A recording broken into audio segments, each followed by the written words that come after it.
Student welcome back my YouTube channel. तो आज हम पढ़ने वाले क्लास 9 के साइंस के चैप्टर नंबर 4 जिसका नाम है परमाणु संरचना।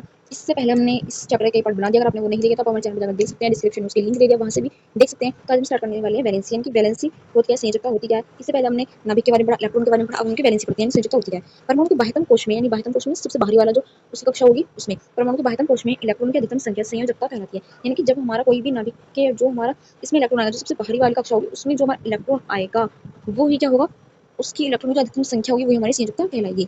तत्वों की संयोजकता उनके इलेक्ट्रॉनिक विन्यास से निम्न नियमों के आधार पर की जा सकती है। यानी कि जब हम किसी भी तत्व की संयोजकता ज्ञात करेंगे तो उसके इलेक्ट्रॉनिक विन्यास से हम उसकी संयोजकता प्राप्त करते हैं। यानी कि इलेक्ट्रॉन विन्यास कैसे उसके नियमों के आधार पर कैसे निकालते हैं वो देख लेते हैं।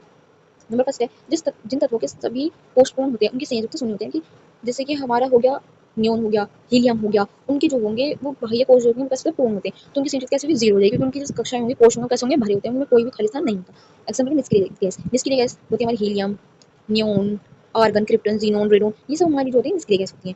नेक्स्ट देख लेते हैं हम हीलियम के बाह्य कोश में 2, अन्य सभी निष्क्रिय गैसों के बाह्य कोश में 8 इलेक्ट्रॉन होते हैं। कैसे होते हैं वो देख लेते हैं।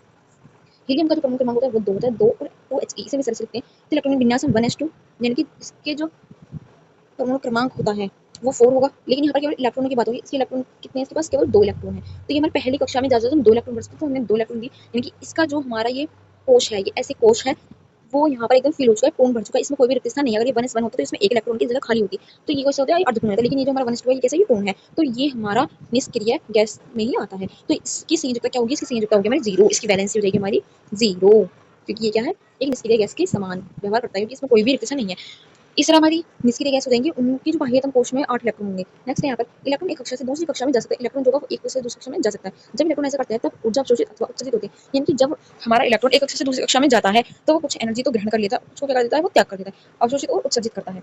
यदि इलेक्ट्रॉन हाई एनर्जी स्टेट, यानी कि उच्च ऊर्जा स्तर से निम्न ऊर्जा स्तर, यानी लो हाई एनर्जी स्टेट से लो एनर्जी स्टेट में जाता है, तो ऊर्जा उत्सर्जित होती है।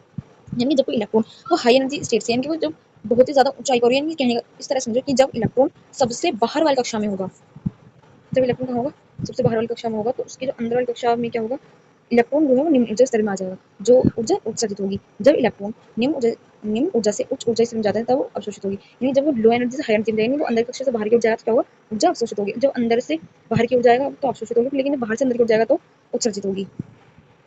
यह ऊर्जा दोनों ऊर्जा स्तरों के अंतर के बराबर होगी, यानी कि जो दोनों का हाई एनर्जी स्टेट और लो एनर्जी स्टेट की जो अंतर है वो उसकी बराबर होगी, दोनों की ऊर्जा। डेल्टा ई यहाँ पर दोनों का एनर्जी का मान है, E2 माइनस E1 करेंगे, इस हो गया H से V के बराबर हो जाएगा। जब H क्या है, ये प्लांक स्थिरांक हो जाएगा, V क्या उत्सर्जित और अवशोषित विकिरण की आवृत्ति हो जाएगी, E2 यहाँ पे हाई एनर्जी स्टेट की ऊर्जा और E1 हो जाएगा लो एनर्जी स्टेट की ऊर्जा।